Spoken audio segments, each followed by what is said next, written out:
오늘 말씀의 제목은 아름다운 소식이 있는 날, 이런 제목으로 같이 은혜를 나누고자 합니다. 10월은 장기 결석자를 위한 기도의 달로 우리가 함께 마음을 정하고 기도하고 있습니다. 영아, 유아, 유치부, 유초등부, 중고등부, 청년부, 청장년부, 장년부에 이르기까지 장기 결석자들을 전수조사했습니다.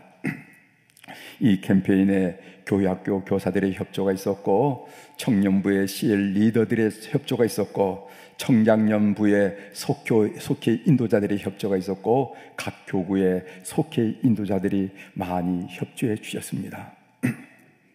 전수조사를 해보니까 장기 결석 중에 이스라엘 가신 분도 여러분 계시고, 또 연로하셔서 걸음을 거동을 못하신 분들도 계시고, 또 노안으로 어려움을 겪는 분들도 계셨습니다.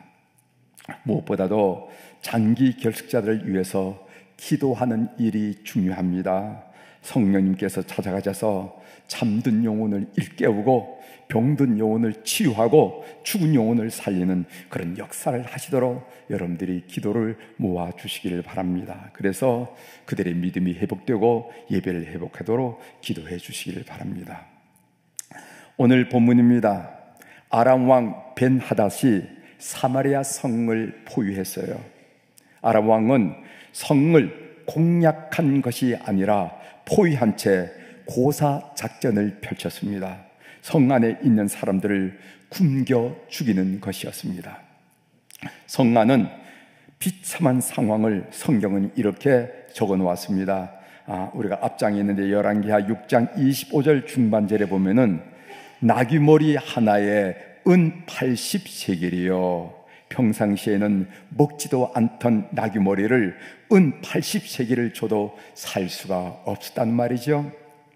그리고 이어서 열왕기하 6장 25절에 보면은 비둘기 똥 4분의 1 값에 은 5세겔이라 하니, 하푼테라 하는 것은 여물지 않은 콩을 말하는데 이 콩 한 주먹이 은 5세겔에 거래되었다라는 말씀입니다.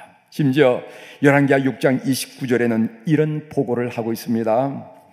우리가 드디어 내 아들을 삶아 먹었더니 이튿날에 내가 그 여인에게 이르되 네 아들을 내놓아라. 우리가 먹으리라 하나 그가 그의 아들을 숨겼나이다 하는지라. 먹을 것이 없어서 자식을 삶아 먹기로 했답니다. 그래서 어제는 내 자식을 삶아 나누어 먹고 오늘은 내 자식을 삶아 먹을 차례였습니다. 그런데 자기 자식을 숨기고 안 내어놓았다는 것입니다. 그래서 멱살잡이를 하고 있습니다. 또 열왕기하 7장 13절 하반절에 보면은 아직 성중에 남아있는 말 5마리를 취하고 라는 말씀이 있습니다. 말이란 말은 다 잡아먹고 큰 성중에 남아있는 말은 고작 5마리밖에 없었습니다. 이런 비극이 어디 있겠습니까? 이것은 단순히 그 당시의 정치, 경제 상황만 이야기하는 것이 아니라 하나님을 떠난 삶이 얼마나 비참하고 비인간적인지를 우리들에게 이야기해 주는 것입니다. 요즘 TV에서 방영되는 드라마를 한번 보십시오. 저는 드라마를 잘 보진 않지만은 어쩌다가 한 번씩 보면은 사람이 저렇게 잔인할 수 있을까? 사람이 저렇게 무서울 수가 있을까? 세상에 호흡하고 있는 동물 중에서 사람만큼 무서운 동물이 어디 있을까라고 혀를 차고 그런 생각을 할 때가 적지 않아요. 여러분, TV 드라마라는 것이 무엇입니까? 오늘 우리 일상의 반영이 아니겠어요? 우리 사회상의 반영이 아니겠습니까? 우리 내면에 품고 있는 뜻을 반영한 것이 아니겠어요? 우리가 이런 가운데 이렇게 살아가고 있다는 것입니다. 이런 상황에서 그 성문옥에 있는 4명의 나병 환자들이 주인공으로 등장합니다. 이들은 성문 밖에 있었습니다. 왜냐하면 율법에 의하면 나병 환자들은 성 안에 살지 못하도록 되어 있어요.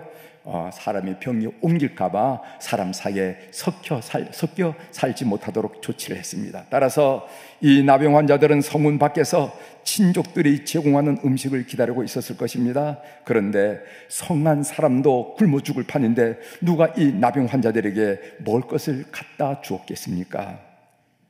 본문의 주인공인 4명의 나병 환자들은 어떤 사람이었습니까? 오늘 그 내용을 한번 살펴보면서 은혜를 나누고자 합니다. 첫 번째로, 이 4명의 나병 환자들은 앉아서 자신의 죽을 운명을 받아들이지 않았습니다. 나는 죽을 운명이야 하고 자기의 삶을 포기하지 않았어요. 그리고 그 운명을 그대로 받아들이지 않았습니다. 그 내용이 4절에 있습니다. 만일 우리가 성읍으로 가자고 말한다면은 성읍에는 굶주림이 있으니 우리가 거기서 죽을 것이요 만일 우리가 여기서 머무르면은 역시 우리가 죽을 것이라. 그런즉 우리가 가서 아람 군대에게 항복하자. 그들이 우리를 살려두면 살 것이요 우리를 죽이면은 죽을 것이라 하고, 여기에 있으면은 굶어 죽고 저기 가면은 칼에 맞아 죽습니다. 이렇게 죽으나 저렇게 죽으나 죽는 것은 마찬가지입니다. 그러나 저기 가면은 먹을 것이 있습니다. 살려줄 가능성이 희박하지만은 그래도 앉아서 죽는 것보단 낫다는 것이에요. 그래서 4명의 나병 환자들은 자기들의 생각을 행동으로 옮기는 모습을 본문을 통해서 발견할 수가 있습니다. 그들은 앉아서 자신의 운명을 받아들이지 않고 행동하는 사람이었어요. 오늘 이 말씀이 우리들에게 크게 도전한다는 것을 저는 느꼈어요. 보통 떠오르는 아이디어의 수는 사람마다 비슷하다고 합니다. 사람들이 생각하는 걸 보면은 그 아이디어 숫자는 비슷하다는 것입니다. 그런데 성공하는 사람의 특징은 무엇인가 하면은 떠오르는 아이디어를 실천으로 옮기는 것이 있다는 것입니다. 1973년 3평의 창고에서 시작하여 지금 13만 명의 직원을 거느린 대기업으로 성장한 일본 전산이라는 기업이 있습니다. 일본 전산 이야기라는 책을 통해서 알려졌는데, 이 기업 성장의 핵심이 무엇인가 하면은 독특한 인재 채용에 있다는 것입니다. 이식 시험은 아예 없어요. 대신 자신감을 측정하는 큰 소리로 말하기를, 뭐를 말을 시켜서 큰 소리를 말하기, 또 기본에 강한 것을 확인하기 위해서 화장실 청소하기, 그 사람이 기본에 얼마나 충실하는지 강한지 알아보기 위해서 화장실 청소하기, 그리고 투지를 테스트하는 오래 달리기, 이것으로 사원을 채용한다는 것입니다. 단순히 머리에 든 지식을 확인하는 것이 아니라 실천력을 테스트하는 것입니다. 지식형 인간이 아니라 실천형 인간을 뽑으니까 회사가 강해질 수밖에 없었지요. 강조하는 것은 행동과 실천이었습니다. 여러분이 잘 아는 선한 사마리아인 비유, 누가복음 10장에 나오죠. 거기서 예수님이 묻습니다. 내 생각에는 이 3사람 중에 누가 강도 만난 자의 이웃이 되겠느냐? 율법사가 대답합니다. 자비를 베푼 자님입니다. 예수님께서 말씀하셨어요. 가서 너도 이와 같이 하라. 가서 너도 이와 같이 하라. 이렇게 말씀하셨어요. 선인과 악인의 갈림길은 아는 데 있는 것이 아니라 실천하는 데 있습니다. 이 4명의 나병 환자들은 앉아서 자신의 죽은 운명을 받아들이지 않고 움직이기 시작했다, 실천했다, 행동했다 하는 것이 오늘 우리들에게 도전을 두는 것을 깨닫게 됩니다. 두 번째로, 4명의 나병 환자들은 하나님의 은혜를 맛본 사람들이었습니다. 우리 사랑하는 교회 여러분들, 신앙생활을 하면서 하나님의 은혜를 맛보는 그런 경험이 날마다 일어나기를 주의 이름으로 축원합니다. 신앙생활을 10년, 20년 한데 다른 사람이 은혜를 간증하면은, 신앙생활하면 저런 것도 있는가? 참 이상하다, 이렇게 여기는 것이 아니라, 여러분들이 하나님의 살아계심, 그 역사하심을 매일매일 인간관계에서 여러분들이 손으로 하는 일 속에서 깨닫고 체험하는 그런 은혜가 있기를 주의 이름으로 축원합니다. 6절 7절을 보십시오. 이는 주께서 아람 군대로 병거 소리와 말 소리와 큰 군대의 소리를 듣게 하셨으므로 아람 사람이 서로 말하기를 이스라엘 왕이 우리를 치료하여 헷 사람의 왕들과 애굽 왕들에게 값을 주고 용병을 했다는 거죠. 값을 주고 그들을 우리에게 오게 하였다 하고 해질 무렵에 일어나서 도망하되 그 장막과 말과 나귀를 버리고 진영을 그대로 두고 목숨을 위하여 도망하였습니다. 예루살렘 성을 포위하고 있던 아람 군대가 들은 병거 소리, 말 소리, 큰 군대 소리는 누가 일으켰을까요? 하나님이시죠. 여러분, 이 본문을 보십시오. 재미있는 사실을 발견하게 되는데, 재미있는 것은 4명의 나병 환자가 움직일 때가 해질 무렵이라 하고 그 시각을 우리들에게 밝혀주고 있어요. 5절이죠. 아람 진으로 가려 하여 해질 무렵에 일어나 아람 진영 끝에 이르러서 본즉 그곳에 한 사람도 없으니 해질 무렵이라는 시간을 나타내는 말씀이 있습니다. 또 이 아람 군대가 도망갔을 때도 해질 무렵이라고 그 시각을 우리들에게 밝혀주고 있어요. 7절입니다. 해질 무렵에 일어나서 도망하되 그 장막과 말과 나귀를 버리고 진영을 그대로 두고 목숨을 위하여 도망하였습니다. 4명의 나병 환자들이 해질 무렵에 그들의 발걸음을 옮겼을 때 그들은 그 발걸음의 소리를 듣고 두려워서 도망갔다. 해질 무렵에 하나님께서 4명의 나병 환자들의 발자국 소리를 천국의 확산기로 엄청나게 크게 만들었습니다. 이 엄청난 소리를 듣고 아람 사람들은 혼비백산하였습니다. 이 소리는 필경 이스라엘 군대, 헷 군대, 애국 군대 등 연합군의 소리로다. 그렇다면 우리 숫자로는 그들을 상대할 수 없다. 도망가는 길밖에 없다. 그 길이 살 길이다 하면서 그들이 재촉하여 도망갔다는 것입니다. 그들은 장막과 말과 나귀 등 모든 군수 물자를 그대로 두고 출행랑을 쳤습니다. 4명의 나병 환자들이 아람 사람의 진에 가보니까 군사는 없고 군수 물자만이 널려 있었습니다. 여보세요. 거기 누구 없어요? 아무도 없습니까? 누구 없어요? 조용. 아무도 없었습니다. 하나님이 이렇게 역사하셨던 것입니다. 하나님은 사람이 생각할 수 없는, 이해할 수 없는 방법으로 일하십니다. 성경은 이런 일들로 가득 차 있어요. 여러분들이 한번 이런 의도를 가지고 한번 구약 성경, 신약 성경을 한번 차분하게 통독해 보십시오. 거기에는 우리 인간이 이해할 수 없고 우리 인간이 설명할 수 없고 우리 인간이 상상할 수 없는 일로 가득 차 있다는 것을 여러분이 발견하고, 와, 성경이 이런 책이구나 하는 것을 여러분 스스로 놀라게 될 줄 믿습니다. 그래서 보통 믿음을 동굴이 아니라 터널로 표현합니다. 동굴은 빠져나갈 데가 없습니다. 그러나 터널은 빠져나갈 곳이 있습니다. 동굴에 갇히면 죽습니다. 그러나 터널에 갇힐지라도 끝까지 가면은, 인내를 가지고 가면은, 끝까지 가면은 나갈 곳이 있습니다. 동굴은 절망을 말합니다. 그러나 터널은 아무리 길고 어둡고 길더라도 희망이 있는 곳이에요. 믿음으로 바라보면은 성도들이 겪는 모든 역경은 터널이라는 것입니다. 믿는 여러분이 되시길 바랍니다. 우리 이거 터널이야. 얘들아, 이거 터널이란다. 좀 힘들지 모르지만은, 캄캄할지 모르지만은, 어둡지 모르지만, 지루할지 모르지만은 우리 하나님 믿고 걸음을 옮기자. 끝에는 빛나는 동굴의 입구가 나타날 거야 라고 나가는 우리 성도들의 삶이 되기를 주의 이름으로 축원합니다. 욥은 하루아침에 모든 재산을 잃었습니다. 건강을 잃었습니다. 자녀 10명도 잃었습니다. 누가 보더라도 욥은 끝장났습니다. 아내도 욥이 동굴에 갇혔다고 생각했습니다. 그래서 아내는 욥을 떠났어요. 하인들도 마찬가지로 생각했습니다. 그래서 종들은 욥이 불러도 대답조차 하지 않았습니다. 친구들도 욥이 동굴에 갇혔다고 생각했습니다. 그러나 욥은 자기 처지를 동굴이 아니라 터널이라고 확신했다는 것이죠. 그 말씀이 욥기 23장 8절 10절에 있는데 그 부분을 제가 천천히 읽어드리겠어요. 그런데 내가 앞으로 가도 그가 아니 계시고 뒤로 가도 보이지 아니하며 그가 왼쪽에서 일하시니 내가 만날 수 없고 그가 오른쪽으로 돌이키시나 배울 수 없구나.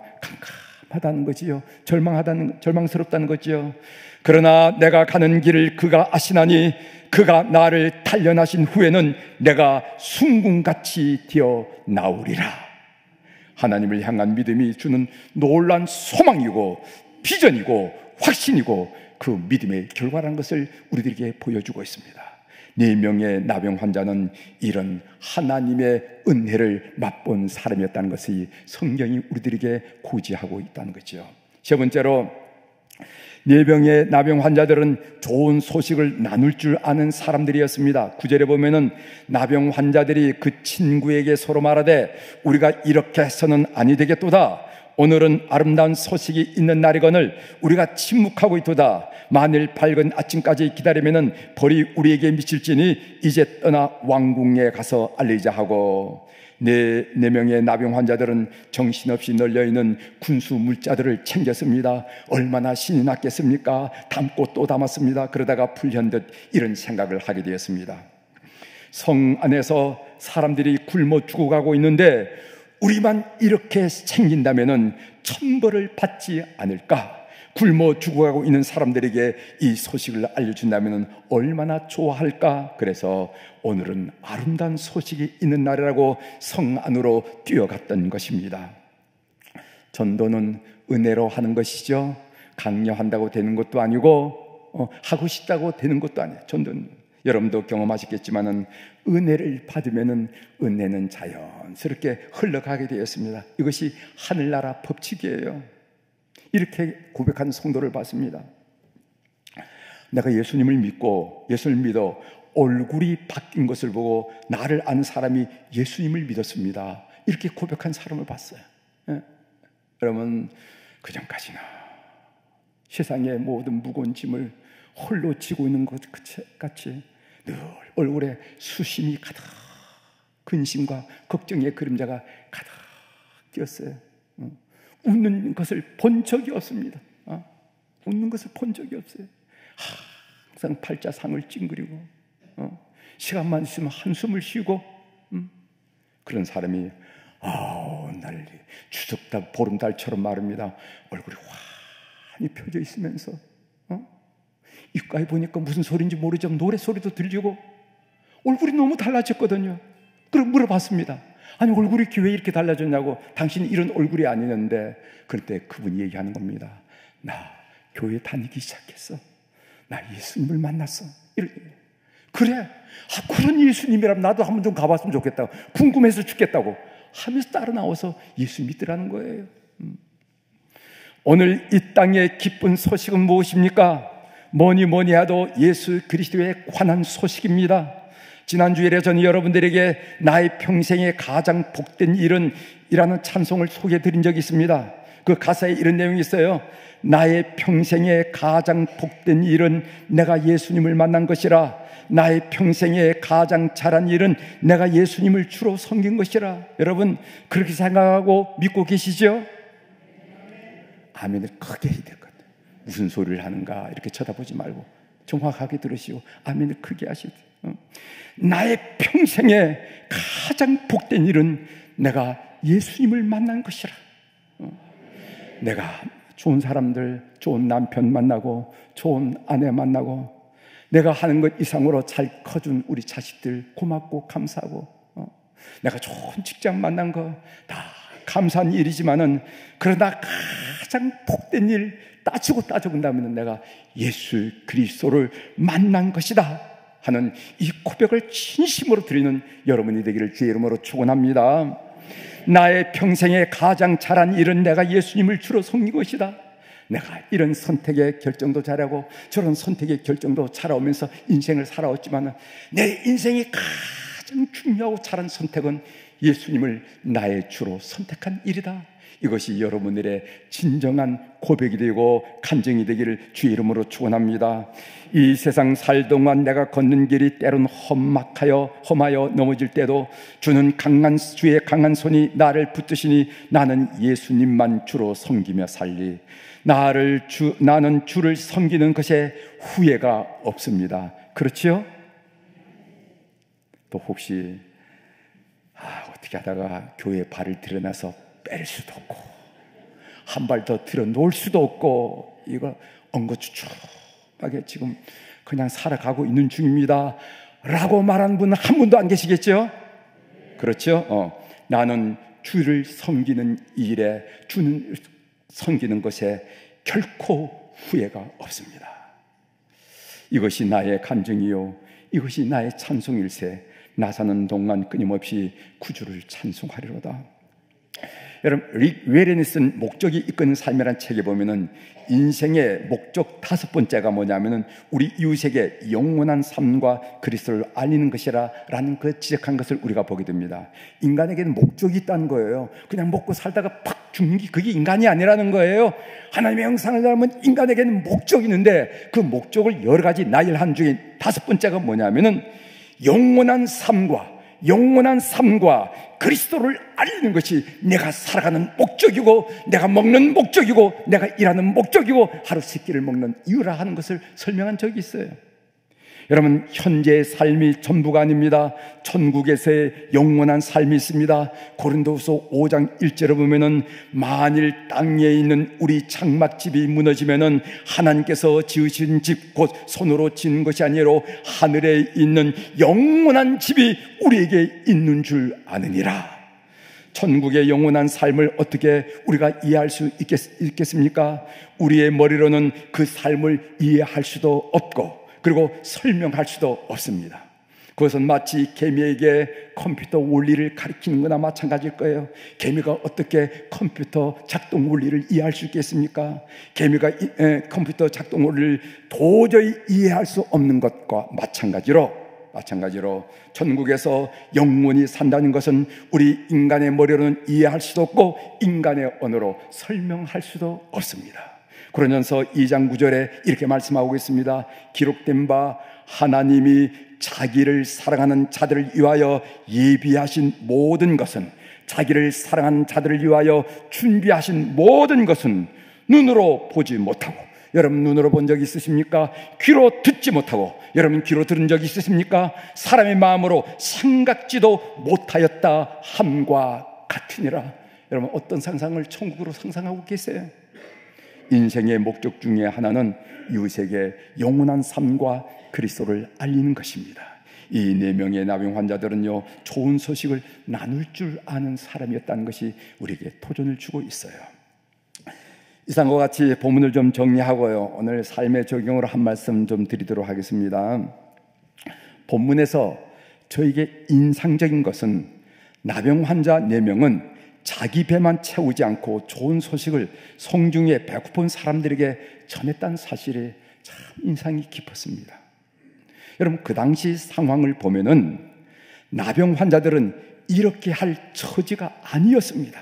우선 하나님과 나병 환자들의 관계를 보면은 이 나병이라는 것은 천형으로 여겨졌다는 겁니다. 하늘의 형벌, 하나님의 형벌로 여겨졌어요. 그러니까 그들은 하나님에 대해서 좋은 감정을 갖기 어려워요. 그렇지 않습니까? 너도 살고 나도 사는데 왜 내가 이렇게 나병이 들렸나 말이지? 왜 나만 나병이 들렸나 말이지? 에? 하나님 믿다고, 하나님 마음 안 든다고 하나님과의 관계가 좋지 않을 수도 있어요. 또 사람들과의 관계를 보면은 이 사람들과의 관계에서 나병 환자들은 성중의 사람들로부터 무시당했고 그리고 배척을 받았습니다. 성에 섞여 살지 못하도록 성 바깥에 광야에 살도록 만들어져 있어요. 그러니까 그들은 사람에 대해서 좋은 감정을 갖지 않을 수가 있죠. 그렇죠? 그렇죠? 여러분들 코로나 요즘 바이러스 많이 얘기했잖아요. 그럴 때 아이고 아들이 말입니다. 아버지가 코로나 들었다고 무슨 음식적을 놓고 문을 닫고 얼굴도 안 보이고 문을 닫아두면은 여러분 어떤 생각이 들겠어요? 어떤 생각이 들겠어요? 행복하다고 들겠습니까? 아니 마스크 쓰고 얼굴 눈이라도 좀 한번 마주치지, 어떻게 음식을 던져놓고 그냥 문을 닫고 그냥 가는 놈이 어디 있어? 아마 사람에 대한 감정이 좋지 않을 거예요. 그럼에도 불구하고 나병 환자들은 성중의 사람들에게 알리지 않으면 벌이 우리에게 미칠 것이라 라고 생각을 하더라는 겁니다. 그들의 태도가 참잖은 감동을 저에게 주는 것을 느꼈어요. 상상해 봅시다. 그들이 전한 소식으로 성중에 굶주린 사람들이 배부르게 먹고 그들의 손을 붙잡고 고맙다고 인사할 때 그들의 마음은 어떠했을까요? 성경에는 나오지 않았지만은, 그런 표현이 없지만은 그들의 가슴 속에 사랑이 불릴 듯 일어나지 않았겠습니까? 이게 사는 거지. 이게 사람다운 삶이지. 사람들 좋아하는 거 봐. 행복해하는 거 봐. 이게 사는 길이지 하고 그들이 스스로 자기 가슴을 치면서 좋아하지 않았겠습니까? 저는 설교를 준비하면서 우리에게 나병 환자의 마음을 주옵소서라고 기도를 드렸습니다. 관절염으로 무척 고생한 사람이 있었습니다. 그러다가 용한 의사를 만나 그 지긋지긋한 관절염을 고쳤어요. 그런데 동네에 관절염으로 고생하는 사람이 있었습니다. 다리를 끌고 다녔다시피 고통스러워합니다. 그런 사람을 보고도 그 용한 의사를 소개해 주지 않는다면 여러분은 그 사람을 어떻게 생각하십니까? 여러분은 그 사람을 어떻게 생각하십니까? 아마 여러분들은 대부분 그게 사람인가? 그게 인간인가? 이렇게 얘기할 거예요. 논리적으로 설명을 드립니다. 만일 우리가 예수 그리스도를 이웃에게 소개하지 않는다면 우리는 예수님을 제대로 못 만났든가 아니면 아주 나쁜 사람이 된가 둘 중에 하나일 것입니다. 그러니까 논리적으로 얘기하는 거예요. 여러분 눈 바라보면서 너 나쁜 사람이야, 그런 얘기가 아니고 논리적으로 얘기하는 겁니다. 우리가 그리스도를 이웃에게 소개하지 않는다면 그 사람은 둘 중에 하나일 거란 말이에요. 하나는 예수님을 제대로 못 만났든가, 왜 이렇게 만났든가 이게 발음이 안 되죠? 못 만났든가 아니면은 나쁜 사람인가, 둘 중에 하나일 거예요. 다시 한번 말씀드립니다. 10월은 장기 결자를 위한 기도의 달입니다. 이 캠페인에 교회학교 교사, 그리고 청년부의 CL리더, 청장년부에 속해 인도자, 그리고 각 지역의 속해 지도자들의 협조를 간절히 부탁을 드립니다. 무엇보다도 기도하는 것이 중요합니다. 기도하다 보면은 영혼에 대한 사랑이 불붙게 되더라고요.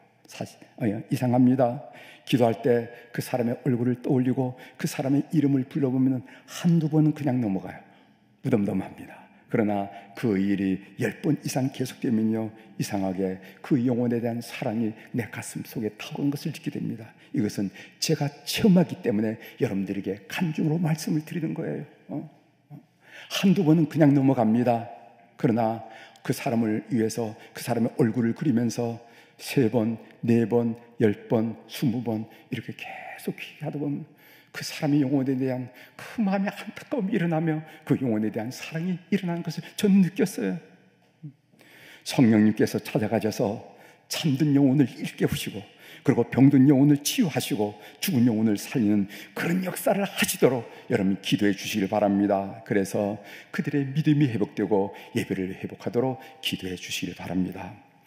우리가 영혼 구원에 대한 설교를 듣고 영적인 부담을 갖긴 하지만은 구체적인 계기가 없으면은 차일피일 기도하기가 쉽지 않아요. 그래서 캠페인이라는 것이 중요합니다. 우리 10월은 장기 결자를 위한 기도의 달입니다. 여러분 속회도 둘러보시고, 그리고 또 선교회도 둘러보시고, 우리 가르치는 어린아이들도 둘러보시고 해서 그 아이의 얼굴이 여러분들에게 새겨진다면 하나님께서 기도하라는 촉구예요.